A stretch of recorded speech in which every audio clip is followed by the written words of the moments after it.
సిద్దిపేట జిల్లా మిరుదొడ్డి మండల కేంద్రంలో ఇటీవల మృతి చెందిన బాధిత కుటుంబాలను బీఆర్ఎస్ రాష్ట్ర నాయకుడు తోట కమలాకర్ రెడ్డి పరామర్శించారు. బీఆర్ఎస్ పార్టీ నాయకులు చెన్నై లచ్చయ్య మాతృవియోగంతో బాధపడుతున్న విషయాన్ని తెలుసుకున్న కమలాకర్ రెడ్డి లచ్చయ్యను పరామర్శించి ఓదార్చారు. అలాగే గ్రామానికి చెందిన రేకం రాజయ్య, గొట్టం కనకయ్య వివిధ కారణాలతో మృత్యువాత పడడంతో బాధిత కుటుంబాలను పరామర్శించిన కమలాకర్ రెడ్డి అధైర్యపడవద్దని ఓదార్చి ఆర్థిక సాయం అందించారు. నిరుపేద కుటుంబాలకు బీఆర్ఎస్ పార్టీ ఎల్లప్పుడూ అండగా ఉంటుందని తెలిపారు.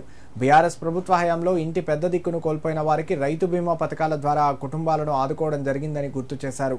రాష్ట్ర ప్రభుత్వం నిరుపేద కుటుంబాలకు అండగా నిలవాలని కోరారు.